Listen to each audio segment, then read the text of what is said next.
চুপ থাকতে পারো না তো একটা কথা বলি আমাদের যে প্রধান শিক্ষক এবং সহকারী প্রধান শিক্ষক এই মুহূর্তে এবং আমরা কিন্তু আমার এখানে আমাদের বাকিদের শিক্ষক যারা রয়েছে তারা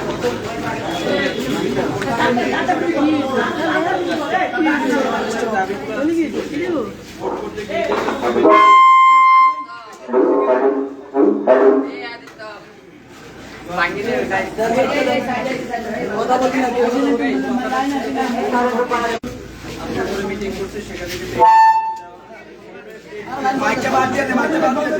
শিক্ষার্থীরা সেই ফিটাই প্রদান করবে, এর বাইরে শিক্ষার্থীরা কোনো ধরনের ফি প্রদান করবে না।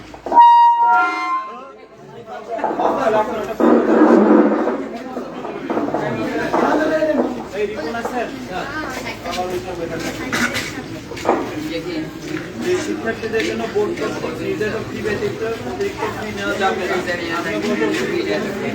নেওয়া হবে না। ঠিক আছে, এখানে যে শিক্ষকবৃন্দ আছে সবাই কিন্তু একই মত, আমাদের অ্যাকাউন্ট্যান্ট যিনি আছেন তারও একই মত। আমরা বলতেছি যে শিক্ষার্থীদের জন্য বোর্ডের যে নির্ধারিত ফি আছে সেই তার কোনো টাকা স্কুলে নেওয়া হবে। এর হচ্ছে বিদ্যালয়ে নিয়মিত পাঠদান করতে হবে, যেহেতু এখন স্কুল কোনটা বন্ধ কোনটা খোলা সরকারি নির্দেশ অনুযায়ী সকাল 9:30 থেকে স্কুল শুরু হয়, 9:30 থেকে বসো বসো বসো নিয়মিত পাঠদান যেভাবে ঘোষণা দেবে, যখন যেভাবে ঘোষণা দেবে সেই অনুযায়ী এখানে পাঠদান দেওয়া হবে। একটি দুর্গ হচ্ছে এখানে শিক্ষকবৃন্দ আছে তারাও চাচ্ছে যে শিক্ষার্থীরা যেন থাকে। গতকালকে আমি শিক্ষার্থীদের সাথে যখন কথা বললাম তখন একই কথাই বলছিলাম, শিক্ষার্থীদেরকে আমরা অনুরোধ করেছিলাম যাতে আমাদের শিক্ষার্থীবৃন্দ যেন 4টা পর্যন্ত তারাও যেন স্কুলে থাকে। আমি গতকালকে শিক্ষার্থীদেরকে অনুরোধ করেছি যতক্ষণ স্কুল হবে তোমাদের রুটিনের মধ্যে যতক্ষণ আছে সেটা 2টা পর্যন্ত হোক বা 4টা পর্যন্ত হোক, সেই শেষ সময় পর্যন্ত শিক্ষার্থীদেরকেও কিন্তু স্কুলে থাকতে হবে। শিক্ষার্থী না থাকলে আসলে পড়াবে কাকে? আর শিক্ষকদের বিষয় সকল শ্রদ্ধেয় শিক্ষকবৃন্দ এখানে যারা উপস্থিত রয়েছেন তারাও বলছেন যে তারা সরকার নির্ধারিত যে সময়সীমা রয়েছে ক্লাস রুটিনে যতক্ষণ ক্লাস দেওয়া আছে ততক্ষণ পর্যন্ত তারা বিদ্যালয়ে অবস্থান করবে এবং গুণগত মানসম্পন্ন শিক্ষা নিশ্চিত করার বিষয়টা তারা দেখবেন। আর বিদ্যালয়ের সকল শিক্ষার্থীদের বৈষম্য দূর করতে হবে। এটা আসলে কি বিষয়টা আমি ক্লিয়ার নেই, এটা তোমরা বলতে পারো যে কি ধরনের বৈষম্য হয়। এখানে প্রথম কথা হচ্ছে ধর্ম, বর্ণ, লিঙ্গ এইটার উপরে কোনো বৈষম্য হয় না। আর মডেল স্কুলে যেহেতু আসলে আমাদের মেয়ে শিক্ষার্থী কম, একেবারেই হাতে গোনা কয়েকজন মেয়ে শিক্ষার্থী আছে, তাই না? যদিও সেখানে ছেলে মেয়ে 2 দলই ভর্তি হতে পারবে, তো লিঙ্গ ভিত্তিক কোনো ওখানে বৈষম্য নাই। ধনী গরিব সেই বৈষম্য হয়তো ওখানে নাই। ধর্মভিত্তিক কোনো বৈষম্য আমাদের এই সমাজে এখন আমাদের নাই, কে হিন্দু, কে মুসলমান, কে খ্রিস্টান, কে বৌদ্ধ এরকম নাই। সুতরাং সেই ধরনের কোনো বৈষম্য আসলে না।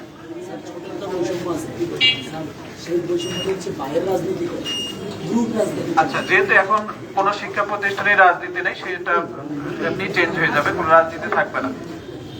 আর হচ্ছে দুর্নীতিবাজ প্রধান শিক্ষক ও সহকারী প্রধান শিক্ষকের পদত্যাগ করতে হবে।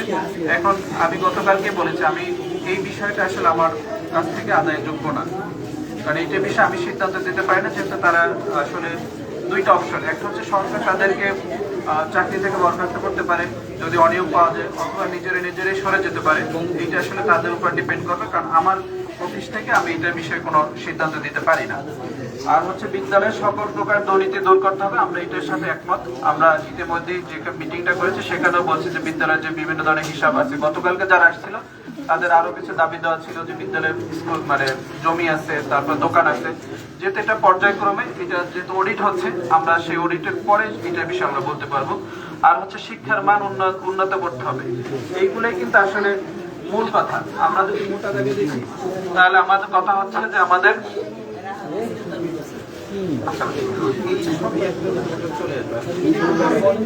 স্কুলে রাজনৈতিক অঙ্গন না রাখা এবং যারা এর সাথে যুক্ত তাদের বিরুদ্ধে যথাযথ ব্যবস্থা না।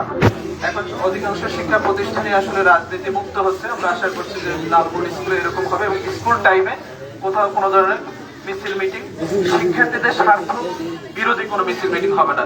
শিক্ষার্থীদের স্বার্থের জন্য যদি কোনো কিছু হয় সেটা একটা আলাদা ব্যাপার, কিন্তু শিক্ষার্থীদের স্বার্থ বিরোধী কোনো রাজনৈতিক কোনো কিছু ওখানে হবে না।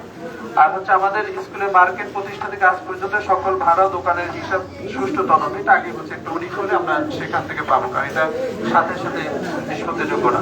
অগ্রিম আদায় কিন্তু সকল ভাড়ার টাকা স্কুল ফান্ডে জমা দেওয়া এটা ওইটার সাথেই চলে যাবে। স্কুলের যে সকল দোকান, এটা তো সবই দোকান কেন্দ্রিক, এটা তো বাড়তি নাই। প্রাক্তন শিক্ষকদের, এই শিক্ষকদের দাবিটা এখানে আছে। ওনারা বলছিল যে কারো সপ্তাহের মাসের বেতন বাকি আছে, বিভিন্ন ধরনের ফি বাকি আছে। আমরা এও দেখেছি যে আমাদের অবসরে চলে গেছে যারা সরকারিকরণ হওয়ার আগে কিছু টিচার ছিল। স্কুলের ছাত্রাবাস প্রস্তুত করা, ছাত্রাবাস না থাকার জবাব নেই। আসলে ছাত্রাবাসটা এখন সব স্কুলে, আমাদের কি কখনো এটা ছাত্রাবাস ছিল? আমাদের এখন ছাত্র থাকার বিষয়ে আগ্রহ আছে, কারণ একটা সময় ছিল যখন যাতায়াত ব্যবস্থা একটু খারাপ ছিল, দুর্গম এলাকা থেকে আসতো। এখন যদি ছাত্রদের পক্ষ থেকে যদি সেরকম দাবি থাকে যে এখানে ছাত্ররা থাকবে, যেহেতু এটা ইন্টারমিডিয়েট না, এটা আসলে বিলো হচ্ছে ইন্টারমিডিয়েট 10ম শ্রেণী পর্যন্ত।